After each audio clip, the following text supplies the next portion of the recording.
Well, let's submit to our examiner. Mr. Christopher Hitchens is the Washington editor of Harper's Magazine. He writes a column for The Nation. He attended Balliol College in Oxford, where he studied philosophy, economics, and political science. Mr. Hitchens. Gentlemen, welcome to Washington. Let me be sure that I don't insult you by getting your names wrong. You are Mr. Ramirez and you're from Nicaragua, I'm correct? Yes. And you're Mr. Brito and you're from Chile? Yeah. And you're Mr. Rivera from Yep. Honduras? Yep. Welcome again. I've been to your country, Mr. Ramirez, and to yours, Mr. Brito. I'm afraid I can't speak with any personal knowledge of Honduras, but I was hurt to hear you imply, in almost all of your remarks, that there was a sort of indifference on the part of the American administration to Latin America and to its concerns. And I think you implied, especially when you spoke of the press, that there was an American indifference to people of conservative bent, such as yourself. I believe I can assure you that that's not true. If we look back, we think of President Eisenhower and President Kennedy both being convinced by a group of Cubans in exile that if they would merely be landed by American troops and with American support on the shores of Cuba, they would be borne in triumph to Havana. This led both to the Bay of Pigs and to the Cuban Missile Crisis later. At a later stage, it was a group of Cubans who undertook to break into the Democratic Party's national headquarters in behalf of President Nixon. And it's on behalf of a group of Nicaraguans that the Reagan administration has risked the whole, I would say, of its foreign and domestic credit and taken some risks with the interpretation of the constitutional government. So I don't really think, say this to begin with, that you can complain of indifference to yourselves or your part of the world on the part of the United States government. Mr. Ramirez, I'd like to begin with you if I may. Did I understand you correctly when you were introduced by Mr. Buckley to be a supporter of Arturo Cruz? No. When I started in the resistance, I started in the United Nicaraguan Opposition Unity. We in the office of Mr. Cruz. And then 6 months later, I was in the central office in Costa Rica. I'm just trying to establish if you're a supporter of Mr. Cruz, that would make you now an ex-Contra. I want to know if you consider yourself a Contra to this day. Yes. I understand. Good. I didn't want to make any false assumptions here. Now, have you read the exchange of cables and computer traffic between Robert Owen and Lieutenant Colonel Oliver North about the UNO, the United Nicaraguan Opposition? The hearings, you say? Well, in the course of the hearings and in the course of the curtain raiser to the hearings, the Tower Commission, quite a lot became available to us that was hidden before.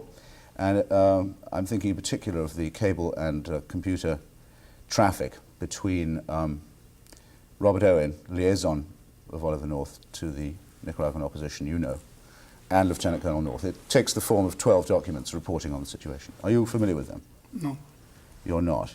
Why don't you tell us what's in them? I was about to say, I didn't want to waste anyone's time if he was familiar, but then let me put the question this way. Would it surprise you that Oliver North's liaison to the Contras, Robert Owen, talks of the UNO, the United Nicaraguan Opposition, as being corrupt, as infested with criminals, with drug smugglers, with political opportunists, with people who have no feeling for democracy, for politics or for pluralism at all? I don't remember the word infested. I remember the word troubled. I'll settle for troubled, if you like. Okay. Afflicted by, let me I think, compromise. I think Oxford Mr. Buckley's clearly read it. I want to ask him. Troubled by the same problem. I want to ask him what he thinks of it too in a second, but I thought I'd ask you, does it surprise you to hear that? It won't surprise when some part of the media here and the leftist front organizations attack us on that. As far as I am concerned, I have been working with political exile organizations in Costa Rica. We had peasant organizations, workers, labor, exile organizations. We had professionals, teachers. student groups, young people, women, ethnic groups. You never hear that a thing about that in the media here. I don't think that's true. I think But- everybody knows about the case of the Mosquito Indians. Okay. Just to take your ethnic group case, it's the What I'm saying is there are outstanding- 250,000 Nicaraguan exiles in Costa Rica, only in Costa Rica. There have been more than 700,000 that have gone out of the country. That's about 20% of the population of Nicaragua have gone out of the country. And that's in the political part, internal politics of UNO. We Do you have claim many all sections. those people as supporters of your Contra organization? You claim all exiles from Yes, they refugees think from war? that's You count the them all as your supporters? Yes, they think that's the only hope as of now. If it's not, which is, they will wait for the peace plan and November 2nd, and they will see that nothing happened, and they will stay in the countries in exile.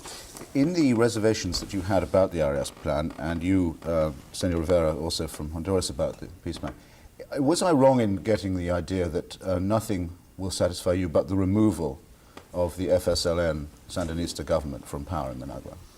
No, only true democratic system will satisfy us.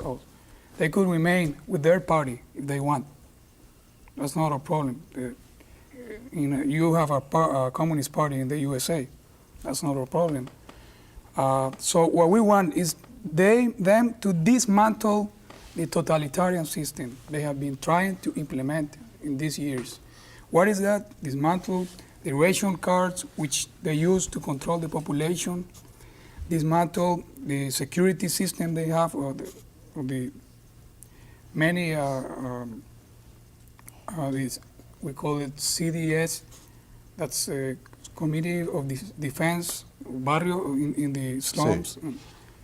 And they used to repress the people, that they dismantle, that they separate the state from the party, the army from the party. If they want the party, that's okay. But the army should be a national army like it is here, to protect the interests Would you of the think it was an nation. improvement if it had an army like, say, Guatemala, where the president of Guatemala, Mr. Cerezo, openly admits that he doesn't know who controls the army of his country? No, we want an army like in France, like in England, like in the United States, like in Canada. An army that will not mess around with political Right. activities.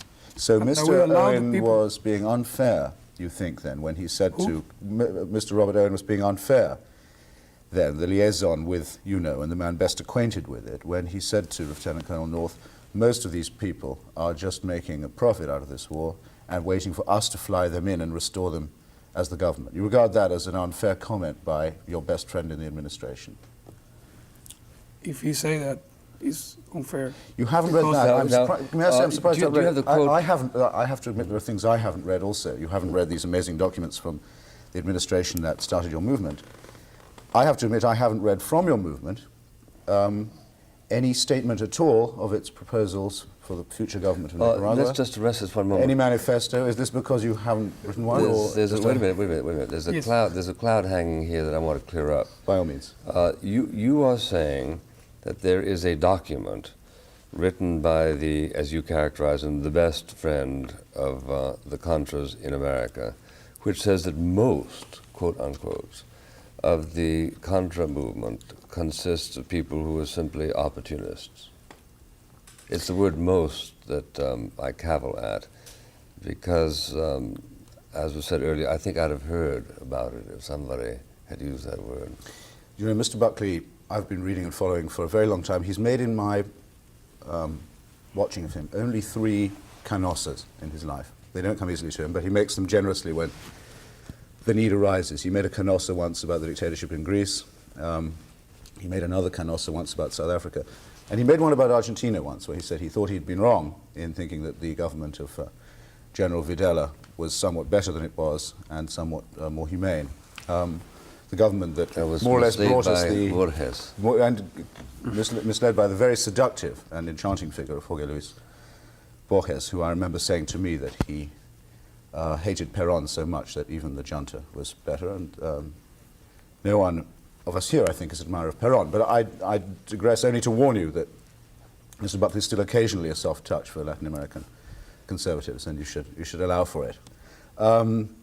I will refer you, I have to refer you because I don't possess the document, to the current edition of Harper's Magazine, which does reprint Robert Owen's exchange with Colonel North. And I don't think it's unfair of me, Mr. Buckley, to say that he was the Contra's best friend, in Oliver North's network, he was the personal envoy of North to the Contras. You can't get much friendlier, more intimate. No, I'm not denying anything you said. I'm simply asking you to research your memory and reaffirm that he said most of those engaged in the Contra movement were merely predators. Until I can see the document, I'm prepared to say that all of his documents concern, all of his reports concern his worry on that score. Oh, well, but you may say that this is you may say that there were many documents unwritten that were a great deal rosier. No. You do. This is not an idle question. If he might write 1,000 documents, 999 of which were about a corrupt element in an otherwise incorrupt force. But you're saying that most of the people engaged in trying to free Nicaragua are, in fact, predators in the view of Mr. Owen. Well, the reason I didn't recall your moment with Argentina purely in order to gloat, Mr. Buckley. It's this. I mean, we do know, do we not, that the original training of the forces of the FDN was done, hidden from Congress and the rest of the American public, by the administration with the help of the then government of Argentina, led by General Videla, the man who brought us the word death squad. We do know for a sure thing that that's the origin, military origin of the FDN, training by Argentine torturers and murderers. Well, and I think we're entitled to say... What makes you think that the torturers trained them? Or are you saying they were all torturers? I'm saying that... Are you saying all 600,000 members of the Argentine military were torturers? Who taught them? I'm saying that the torturers and murderers were the ones who were in temporary command of the armed forces, yes. But you said they trained them. Yes. Now let's assume you spent the first 10 years of your life learning torture, and let's say that. Well, hang on, I don't think I'm prepared to assume. 15 years later, you were retained to teach somebody journalism. Would it be correct to say that Mr. Hitchens, the torturer, was hired to teach them journalism? No, but I think you're not comparing like with like. I mean, if I spent my first 10 years training people in the use of torture and was then made a prison warder, I think people would still wonder how qualified I was to be a prison warder, or what sort of person would ask me to be their prison warder, and that would be the analogy in the case I've just described. No, I don't think that follows at all. Mr. Calley of My Lai shot up an awful lot of civilians, but I don't think on the basis of that we can indict his experience at Fort Benning, can we? From which I also graduated, but not as a My Lai type, it seems to me. Well, let me ask you, is there reason to suppose that the people who trained the Contras trained them to use torture, as was used in Argentina? No. I could tell you this. Why not? Let me tell you this. You look at who are the Contras. They're peasants. They come from the peasant sector of society. Whom are the people who have fled to Costa Rica and Honduras? They're peasants, campesinos. Okay. Why do the Sandinistas have moved 200,000 people from the areas where they live, the little farms where they live, and take them to resettlement camps? I call them concentration camps. And why did they have taken also not only campesinos but Mosquito Indians? Because they know that these people support the freedom fighters. So that's the real reason. So there's no, if they were torturers and murderers, they won't support the freedom fighters. Why do they support the freedom fighters? What you are.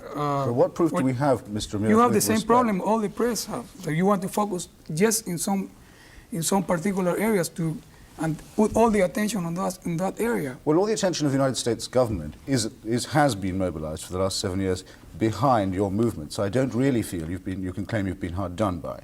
Well, I do. And much of this was by no means known to the press. Indeed, came as a great shock to the press and to Congress when it was revealed. So really, I don't feel this imbalance in my questioning can begin to redress. I don't think I'm sorry if you feel aggrieved at being singled out. I'm indeed sorry. I have some questions for Mr. I don't think the Congress that passed the Boland Amendment can necessarily be said to be a very firm ally of this gentleman's movement. I didn't say it was. I said the United Well, you States said the last government- 7 years. The United States But 5 of the administration- last 7 years is the Bolton Amendment. United- So do you mean 2 years? 2 out of 7 years? That's not very The fair. Reagan administration began its arming of the Contras, as you know, very shortly after the inauguration of President Reagan. Indeed, Leopoldo Galtieri came to Washington as one of the first guests of the Reagan administration, which is when the meeting was discussed. I think it's fair to say that it's a 7 years quite solid, if secret, support.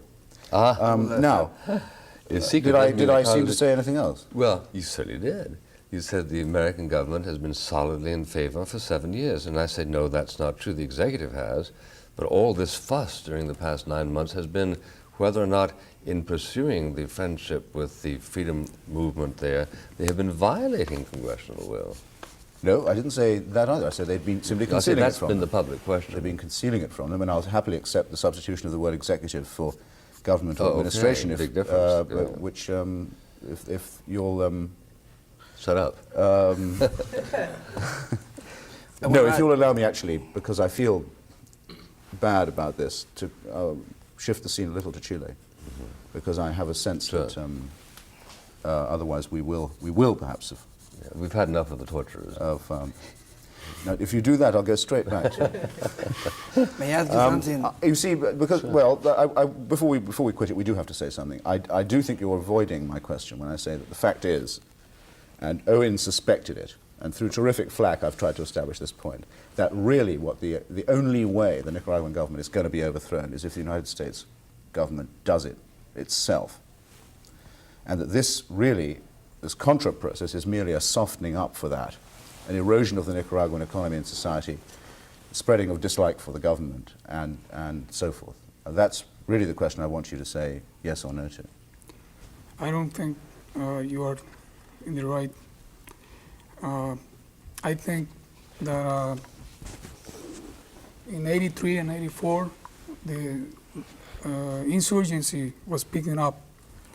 In the south, 8,000, 10,000 kilometers were taken by the resistance. In the north, they attacked 2 provincial cities, Esteli ones, the capital of Esteli province. They were gaining ground. And then the aid was cut. So we have the situation then, and then also the technological factor.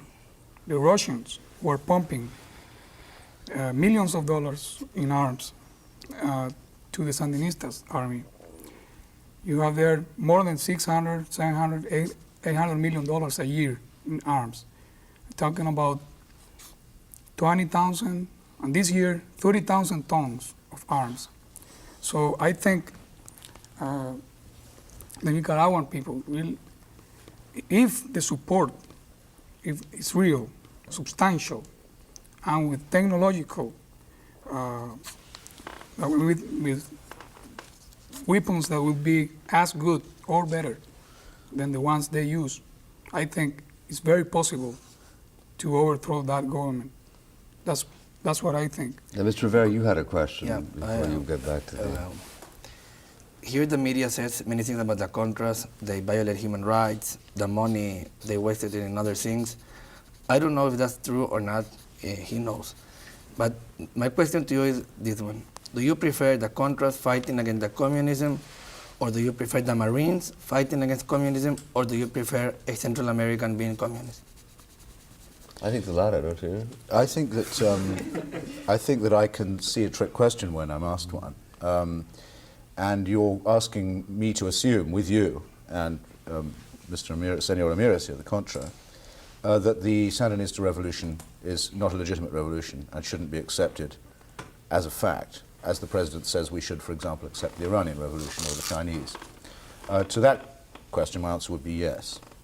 And in relation to the Contras, my answer would be because it strikes me as bizarre that at this late date, as we approach the 10th anniversary of the FSLN Triunfo, as they call it, that the military leader of the Contras should still be a close associate of the late Anastasio Somoza, Enrique Bermudez.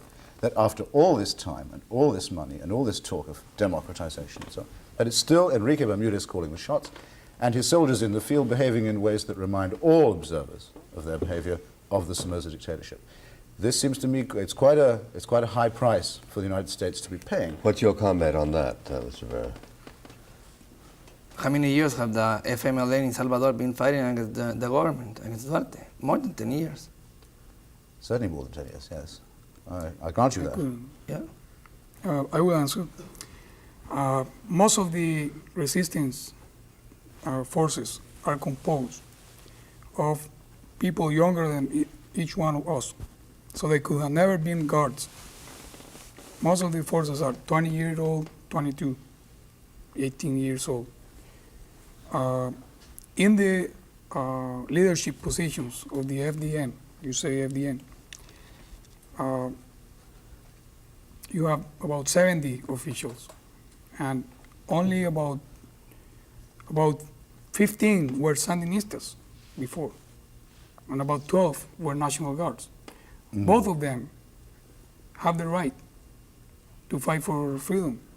And I respect Mr. Bermudez. I think he knows how to conduct war, and I think he's one of the most prepared officials, military officials there are. So he's qualified to do that.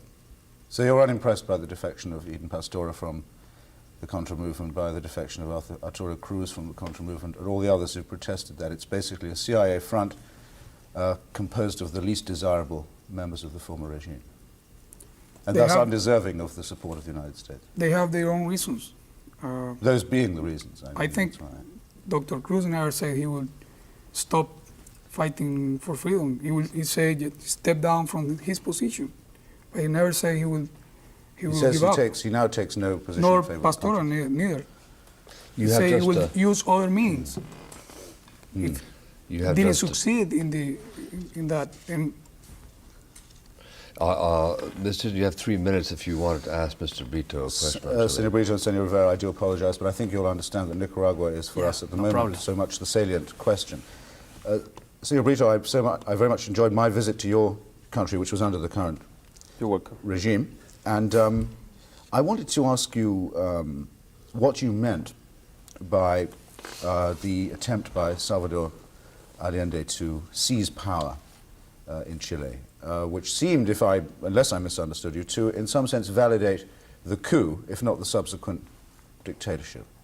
Isn't it the case that Salvador Allende won the presidency on his third attempt, accepting defeat the previous times, that he was re-elected at local level consistently throughout the period of Unidad Popular, but that the opposition to him began immediately after his election, that, for example, the assassination of General Schneider, the leading constitutionalist in the Chilean army, took place between Salvador Allende's election and the day of his inauguration, a matter of days after the polls had closed, and that therefore the destabilization of your country was not in response to anything Allende had yet done.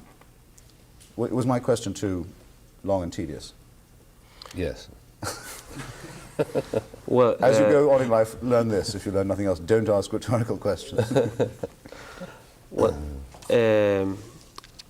I don't really think that the disestablishment of the Allende government began when Allende was elected, because I think that there were a lot of more reasons and more important reasons for the people in general, not only for the armed forces, to realize that the Allende's government was carrying to Chile to a communist government. So I think that the more important force, or the more important reason that moved to the armed forces in Chile to make an intervention was the kind of government, the communist project that Allende was carrying out. So that, would this be right? I mean, you said you were only 16 at the time of the coup and 13 at the time of the election, but that your policy or your view and that of your party is that the coup was justified against Allende, but the subsequent dictatorship perhaps has gone on a bit too long. No, I think that the accuse is justified because of the things that were in play. I mean that when you have to choose between